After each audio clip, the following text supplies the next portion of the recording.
બરાબર. તો આપણને મળે છે 8 કા 8, તો સોરી થઈ જશે અહીંયા, બરાબર. 1 2 5 થઈ જશે.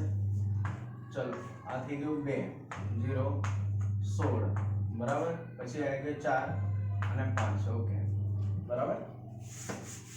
તો જેમ જેમ 2 ની ઘાત વધતી જાય છે, અહીંયા 5 5 નો વર્ગ 5 નો ઘન અને 5 ની 4 ઘાત થઈ જશે.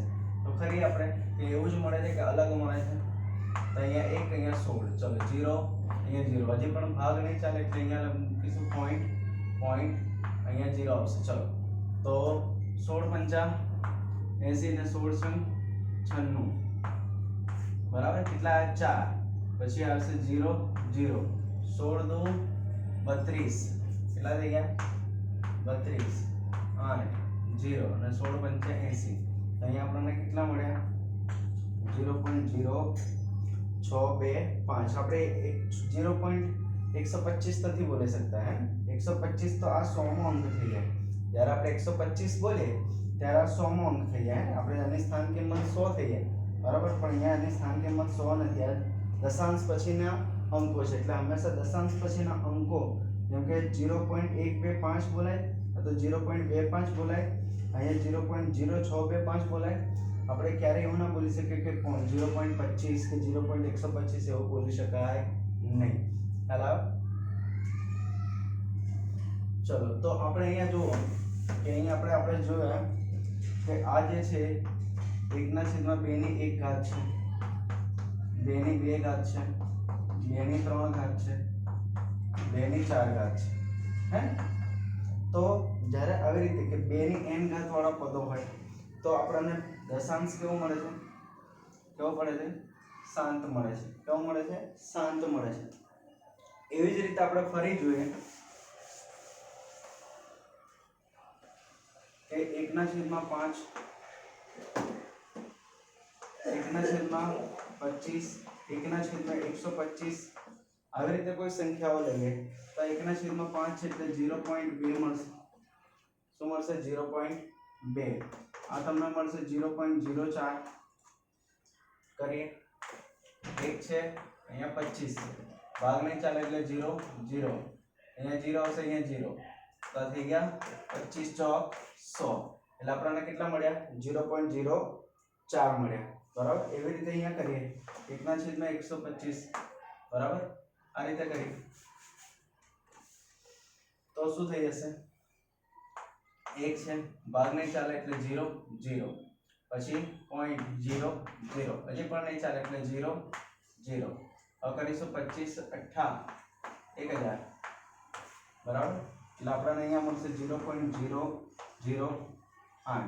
તો આ તમને અહીંયા તમે હવે અહીંયા શું થઈ ગયું? આપણને શેષ આપણને મળી ગયો 0, હે ને. તો જ્યારે શેષ એકદમ 0 મળી જાય એટલે આપણે એની સંખ્યા કેવી મળશે? શાંત મળશે. જ્યારે શેષ 0 મળી જાય ભાગાકાર કરતા અને શેષ 0 મળી જાય તો એ સંખ્યા કેવી કહેવાશે? શાંત કહેવાશે. તો આ થઈ ગઈ શાંત. અને જ્યારે આ બંને ભેગા કરી દઈએ આપણે, જો 2 નો વર્ગ 4 અને અહીંયા 8 કરી દઈએ તો થઈ જશે 1/10, 1/100 અને 1/1000. અને તમને ખબર છે કે 1/10 હોય, 1/100 હોય, 1/1000 હોય. એટલે આ તમને 0.1 0.01 આપશે અને આ 0.001 આપશે, બરાબર. તો આવી જ્યારે સંખ્યાઓ મળે એવી સંખ્યાઓ આપણે કેવી સંખ્યાઓ કહીશું? શાંત સંખ્યાઓ કહીશું, બરાબર. અને એના સિવાયનો જ્યારે છેદ હોય, એના સિવાયનો છેદ હોય, બરાબર, કે 2 ની n ઘાત અને 5 ની n ઘાત સિવાયનો છેદ હોય, બરાબર, તો આપણને અનંત અને આવૃત મળશે. શું મળશે? અનંત અને આવૃત. એક સિમ્પલ એક્ઝામ્પલ બતાવો. જેમ કે 1/40 છે, બરાબર. હવે તમે 1/40 આયા તો 40 એટલે 8 પંચા 40 થઈ ગયા. હવે જો આમાં 2 ની ઘાત છે, બરાબર, અને અહીંયા 5 છે. તો અહીંયા તમને 2 ની n ઘાત પણ જોવા મળે છે અને 5 ની n ઘાત વાળું પદ પણ જોવા મળે છે. તો આ થઈ જશે 7. પણ એના સિવાયનો હું માની લો કે અહીંયા લઈ લઉં છું 40 ની જગ્યાએ 45, તો આ થઈ જશે 9 પંચા 45. હવે તમને આ 2 ની ઘાત નહીં, આ છે 3 નો વર્ગ, તો 5 અને 2 સિવાયની કોઈ પણ સંખ્યા આવે તે તમને અનંત અને આવૃત મળશે. કેવી સંખ્યા મળશે? અનંત અને આવૃત. તો આ રીતની આપણે જોઈ હતી સમય સંખ્યા. જે સમય સંખ્યા બે પ્રકારની છે, અનંત અને આવૃત અને શાંત. તો શાંત ક્યારે હોય? તો આવું હોય ને આના સિવાયનો જ્યારે કોઈ અંદર છેદ આવે તો આપણે એવું કહીશું કે આ અનંત અને આવૃત હશે. એના પછી જે આવે છે સમય અને સમય સંખ્યા જોઈ, પછી અસમય સંખ્યા. તો તમે લખી લેજો થોડું. એના પછીનો જે સમાવેશ થાય છે એ છે અસમય સંખ્યાઓ. કઈ સંખ્યાઓ? અસમય સંખ્યાઓ.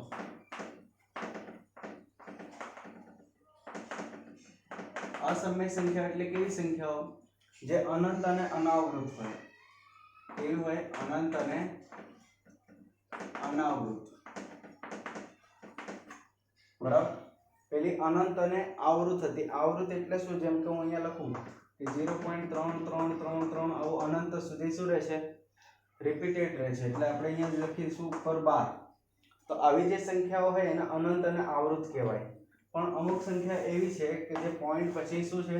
જેમ કે અહીંયા લખીએ 0.01 3 00 4 5 000 8 11 આવી રીતે ચાલુ જ રહે. દશાંશ પછી પણ આવી સંખ્યાઓ અનંત સુધી ચાલુ જ રહે. બરાબર. એવી સંખ્યાઓને આપણે કેવી કહીશું? અસમય સંખ્યાઓ. જે અનંત સુધી ચાલુ રહે અને અનાવૃત હોય. અનાવૃત એટલે સરખી ને સરખી સંખ્યા શું થતી હોય? રિપીટ ના થતી હોય. એવી સંખ્યાઓને આપણે શું કહીશું? અનંત અને અનાવૃત. તો એવી કઈ સંખ્યાઓ છે? જેમ કે વર્ગમૂળમાં આવતી સંખ્યાઓ. વર્ગમૂળમાં કઈ સંખ્યા આવતી? જે પૂર્ણ વર્ગ ના હોય. બરાબર. પૂર્ણ વર્ગ ના હોય તેવી સંખ્યાઓનું વર્ગમૂળ. તેવી સંખ્યાઓનું વર્ગમૂળ જ્યારે આપણે કાઢીએ તો એ અસમય સંખ્યાઓ હોય. કેવી સંખ્યાઓ હોય? અસમય સંખ્યાઓ. કોઈ પણ જેમ કે વર્ગમૂળમાં 2 લખો, વર્ગમૂળમાં 3 લખો, વર્ગમૂળમાં 5 લખો, વર્ગમૂળમાં 6 લખો.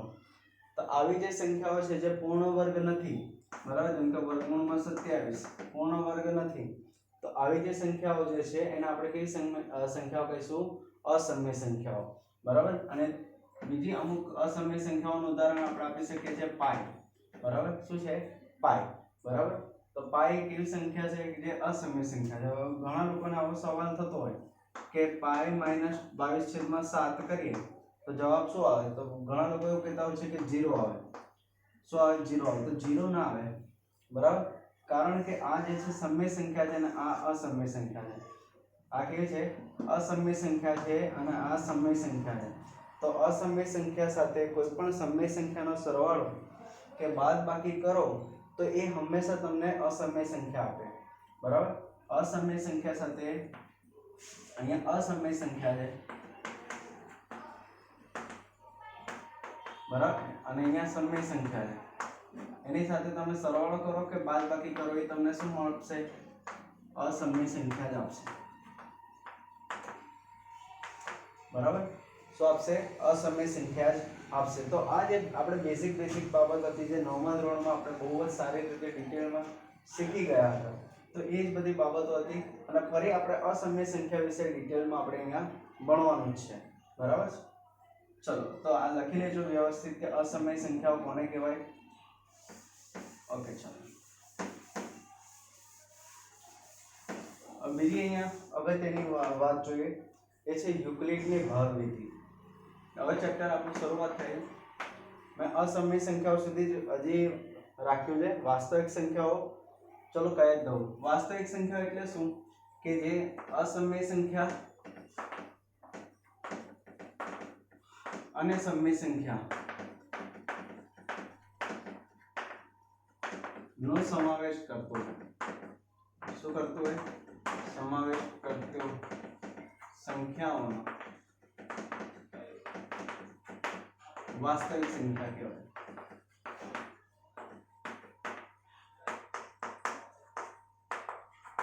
બરાબર. વાસ્તવિક સંખ્યા કોને કહેવાય? કે જેમાં અસમય સંખ્યા પણ આવી જાય અને સમય સંખ્યા પણ આવી જાય. અસમય સંખ્યાના અંદર તમારે પ્રાકૃતિક સંખ્યાને પણ સમય સંખ્યા કહેવાય, પૂર્ણ સંખ્યાને પણ સમય સંખ્યા કહેવાય અને પૂર્ણાંક સંખ્યાને પણ સમય સંખ્યા કહેવાય.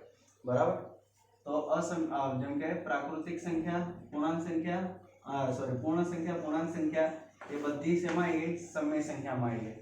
એટલે આ બધી વાસ્તવિક સંખ્યા પણ કહેવાય અને અસમય સંખ્યા જે છે એ પણ વાસ્તવિક સંખ્યામાં આવી જાય છે. એટલે એના પરથી આપણે એક લિસ્ટ બનાવી શકીએ. જેમ કે અહીંયા છે પ્રાકૃતિક સંખ્યા, એ બધી જ સંખ્યાઓનો સમાવેશ કોનામાં થાય? પૂર્ણ સંખ્યા. આને કહેવાય સબસેટ, જે આપણે ગણની ભાષામાં દર્શાવીએ છીએ, જે 11માં ભણીશું આપણે. એટલે એટલું ટૂંકમાં સમજી લેવાનું કે આની પ્રત્યેક સંખ્યા આમાં સમાવી જાય છે.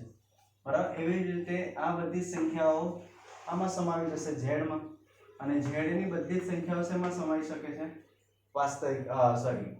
સમય સંખ્યા. ક્યુ એટલે સમય સંખ્યા. આપણે ક્યુ એટલે સમય સંખ્યા છે અને ક્યુ ડેશ એટલે અસમય સંખ્યા છે. બરાબર. અને સમય સંખ્યા બધી શેમાં સમાવી શકે છે? વાસ્તવિક સંખ્યામાં. અને એવી જ રીતે અસમય સંખ્યા પણ શેમાં સમાવી શકે છે? વાસ્તવિક સંખ્યામાં. એટલે તમારે જે 1 માર્ક્સના અંદર ખરા ખોટા પૂછાય છે તેમાં ખાસ ધ્યાન રાખવાનું કે દરેક પ્રાકૃતિક સંખ્યાને આપણે પૂર્ણાંક સંખ્યા કહી શકીએ છીએ, પણ દરેક પૂર્ણાંક સંખ્યાને પ્રાકૃતિક સંખ્યા કહી શકતા નથી. એટલે જ્યારે ગાડી આમ સીધી જાય તો સાચું છે, પણ ઊંધી જાય તો ખોટું છે. જેમ કે પ્રત્યેક સમય સંખ્યા એ પૂર્ણ સંખ્યા છે. તો જોઈએ કે આપણે જે છે 3/2 આને આપણે શું કહી શકીએ છીએ? આને આપણે કહી શકીએ છીએ સમય સંખ્યા. બરાબર. પણ પૂર્ણ સંખ્યાના અંદર તો કઈ સંખ્યા આવે છે? 0, 1, 2, 3 આવી બધી. તો આવી જે અપૂર્ણાંક વાળી સંખ્યા તો આવતી નથી. એટલે આપણે પ્રત્યેક સમય સંખ્યાને પૂર્ણ સંખ્યા કહી શકીશું નહીં. બરાબર. તો આ જે બધી બેઝિક બાબતો જે છે તમારે થોડી ધ્યાનમાં રાખવાની છે. તો વાસ્તવિક સંખ્યાઓ એટલે એવી સંખ્યાઓ કે જેમાં અસમય અને સમય સંખ્યા બધાનો સમાવેશ થઈ જાય છે. ચલો હવે થોડું આગળ જોઈએ.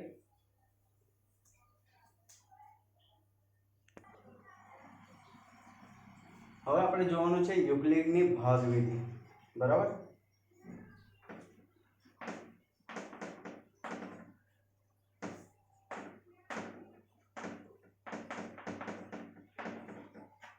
ચલો, યુક્લિડની ભાગવિધિ એટલે શું? કે માની લો કે અહીંયા કોઈ સંખ્યા મેં લીધી 37. શું લીધું? 37. એને હું 5 વડે ભાગું. કેટલા વડે ભાગું? 5 વડે. તો અહીંયા મને શું મળશે? 5 + 35 થશે અને શેષ મને મળશે 2. શું મળશે? 2 મળશે. તો આ જે છે બરાબર, એને આપણે કહીશું ભાજક. જેના વડે આપણે ભાગતા હોય એને શું કહેવાય? ભાજક. ચલો, આ જે છે બરાબર, એને આપણે શું કહીશું? ભાજ્ય. જેને ભાગવાનો હોય એને કહેવાય ભાજ્ય. બરાબર. અને જે ભાગ સ્વરૂપે મળે એને કહેવાય ભાગફળ.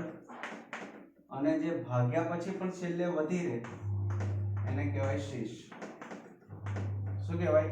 શેષ. તો તમે એક વસ્તુ જોઈ હશે કે જ્યારે તમે આ બંનેનો ગુણાકાર કરો, બરાબર, જેમ કે 7 × 5, બરાબર, અહીંયા લખીએ 5 × 7 અને એમાં શેષ ઉમેરો 2.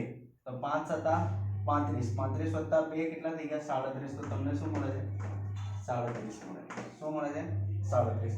એટલે ટૂંકમાં આપણે એવું કહી શકીએ કે આ જે ભાજ્ય છે, બરાબર, ભાજ્ય જે છે એ બરાબર શું થાય? તો એ થાય કે ભાઈ આ જે છે 5 શું છે? ભાજક ગુણ્યા ભાગફળ વત્તા શું મળશે? શેષ. શું મળશે? શેષ.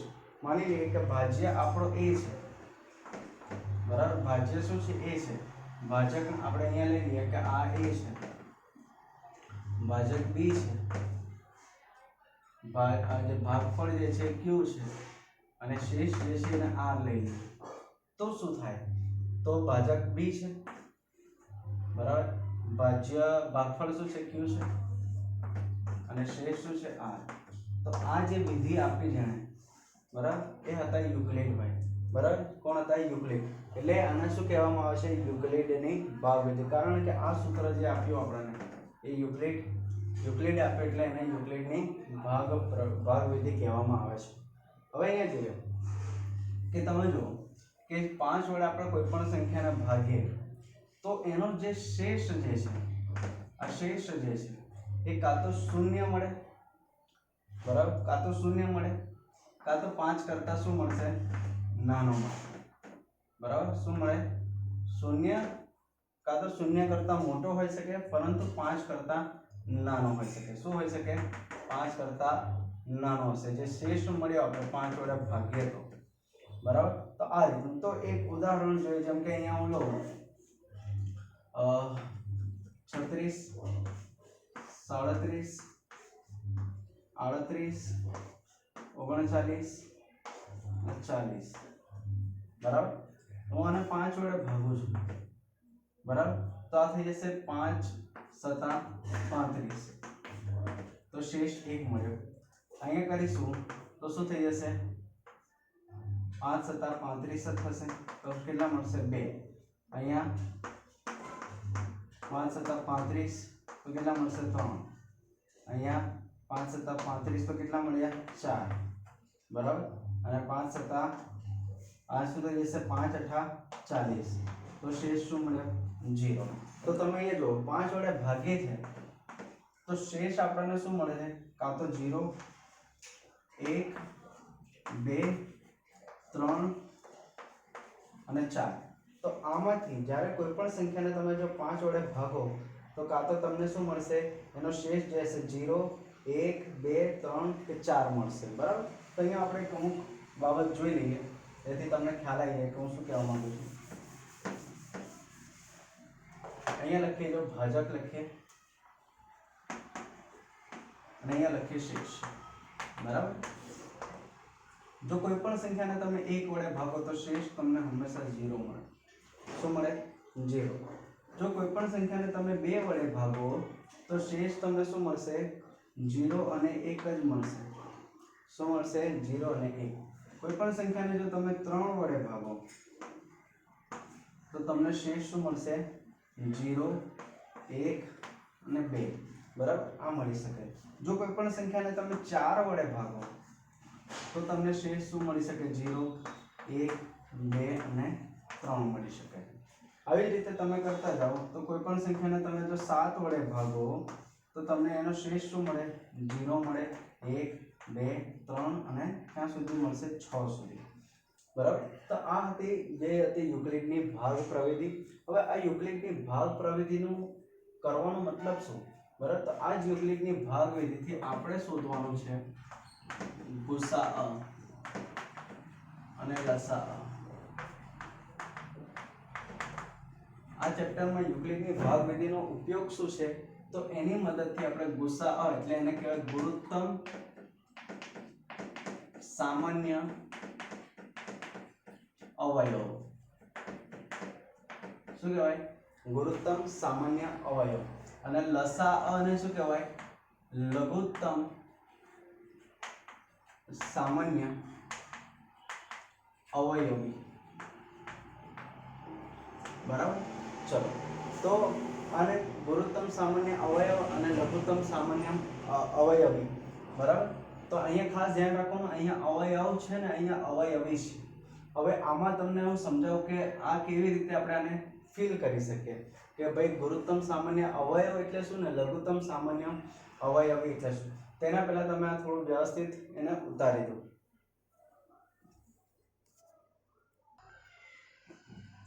તો જોઈએ ગુસાઅ, જેને આપણે કહીશું ગુરુત્તમ સામાન્ય અવયવી, બરાબર. હવે અહીંયા હું લખું છું 9 અને 24. તો 9 ના અવયવ કયા અને 24 ના અવયવ કયા? તો અવયવ એટલે શું કે 9 ને એવી કઈ સંખ્યા વડે ભાગીએ તો એનો શેષ શૂન્ય બને. શું બને? શેષ શૂન્ય બને, બરાબર. 9 ને કઈ સંખ્યા વડે ભાગીએ તો એનો શેષ શું બને? શૂન્ય બને, બરાબર. તો એને કહેવાય અવયવ. જ્યારે તમે કોઈ પણ સંખ્યાને ભાગો, બરાબર. અહીંયા જો કે આપણે શું લીધું હતું? અહીંયા આ A હતો, આ B હતો અને આ Q અને અહીંયા R હતો. બરાબર કે અહીંયા લખીએ જો A ને B વડે ભાગતા, લખી લેજો, ખાસ નોંધ કરીને લખી લેજો. જો A ને B વડે ભાગતા R શૂન્ય મળે તો, હે, A ને B વડે ભાગતા R શૂન્ય મળે તો B એ A નો અવયવ છે. શું છે? અવયવ. ખાસ નોંધ તરીકે એને લખી લેવું કે જો A ને B વડે ભાગતા શેષ શૂન્ય મળે તો આપણે એવું કહી શકીએ કે A શું છે, B શું છે? એનો અવયવ છે. જેમ કે અહીંયા 24 લીધા, મેં અહીંયા 4 છે તો હું અહીંયા કરું છંગ 24 તો શેષ શું મળ્યો? 4 0. તો આ જે 4 જે છે બરાબર એ 24 નો અવયવ છે તેમ કહેવાય. તો અહીંયા હવે વાત કરીએ કે 9 જે છે એને આપણે 1 વડે ભાગી શકીએ. 1 વડે ભાગી શકાય. ઓકે, ભાગી શકાય. શેષ શૂન્ય મળશે 1 9 9. બરાબર. ચલો 2 વડે તો 2 વડે નથી ભાગી શકતા. 3 વડે, આ 3 વડે ભાગી શકે. 4 નહીં, 5 નહીં, 6 નહીં, 7 નહીં, સીધા 9 વડે. તો 9 જે છે એને 1 3 અને 9 વડે ભાગી શકે છે. બરાબર. 1 9 અને 1 3 અને 9. તો આ એના અવયવ થઈ ગયા. બરાબર. કેમ કે 9 ને તમે આ 3 સંખ્યા વડે ભાગો તો જ તમને શું મળશે? શેષ શૂન્ય મળશે. એવી રીતે 24 લઈએ તો 1 વડે ભાગી શકીએ, 2 વડે ભાગી શકીએ, 3 વડે ભાગી શકીએ, 4 વડે ભાગી શકીએ, 5 વડે ભાગી શકતા નથી, 6 વડે ભાગી શકીએ છે, હે ને? 6 ચોક 24. 7 વડે નહીં, 8 વડે ભાગી શકીએ છે, 9 10 11 વડે નહીં, 12 વડે ને 24 વડે. બરાબર. તો આ આના અવયવ થયા, આના અવયવ. હવે અહીંયા થઈ ગયા અવયવનું કામ પતી ગયું. સામાન્યની વાત કરીએ. સામાન્ય એટલે સરખા, બંનેમાં સરખા હોય તેવા. બરાબર. બંનેમાં સરખા હોય તેવા. પછી વાત આવે ગુરુત્તમ. તો પહેલા તો અહીંયા જોઈ લઈએ સરખા કયા કયા આવે છે. તો સરખા જે છે 1 છે, બરાબર, અને બીજા શું છે? 3 છે. બરાબર. તો પહેલા સરખા કાઢી લો. પહેલા તો અવયવ પાડવા. બરાબર. પછી સરખા જે છે એ કાઢી લીધા. પછી જોઈએ ગુરુત્તમ એટલે મોટામાં મોટા. મોટામાં મોટા, સૌથી મોટો. તો જેના ઉપર આપણે બ્લુ બોક્સ કર્યું છે એમાં મોટામાં મોટું શું છે? 3 છે. શું છે? 3 છે. તો આ આપણું શું થઈ જશે? ગુસાઅ. હે ને? શું થઈ જશે? ગુસાઅ. કોના કોના વચ્ચે કાઢ્યો? 9 અને 24 વચ્ચે. નો ગુસા કેટલો મળશે? 3. બરાબર. પણ દરેક વખતે જેમ કે મોટી મોટી સંખ્યાઓ આવે, અહીંયા લખું 924 અને 127. આ બે સંખ્યા વચ્ચેનો આપણે ગુસા કાઢવો હોય તો આ મેથડ તો કરાય નહીં ને, કેમ કે આના અવયવ પાડવા બહુ જ કાઠા થઈ જાય છે. એટલા માટે યુક્લિડની ભાગ વિધિથી આપણે સરળતાથી ગુસા કાઢી શકીએ છીએ. બરાબર. પણ એ આપણે જોઈશું, પછી વ્યવસ્થિત રીતે એને જોઈશું આ કેવી રીતે થશે. પણ આ ખાલી તમને ફીલ કરાવવું હતું કે ગુસાઅનો મતલબ શું થાય. ગુસાઅનો મતલબ શું થાય. બરાબર. તો ગુરુત્તમ સામાન્ય અવયવ, એવી જ રીતે લસાઅ થશે. બરાબર. તો આ તમે થોડું જો લખવું હોય, બરાબર, વ્યવસ્થિત, તો વિડીયોને પોઝ કરીને લખી લો. ચલો હવે જોઈએ લસાઅ વિશે.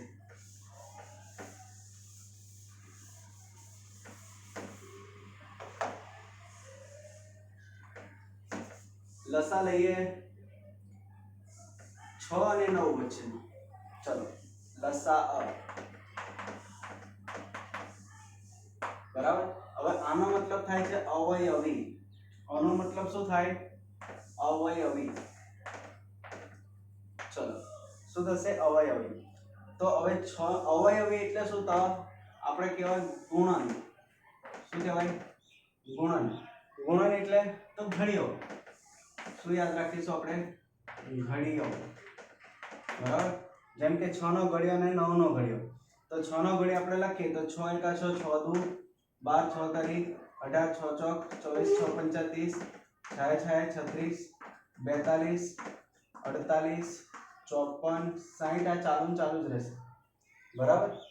પછી જોઈએ 9 નો તો 9 દુ 18, 9 તરી 27, 9 ચોક 36, 9 પંચા 45, 9 છમ 54, 9 સત્તા 63, 72.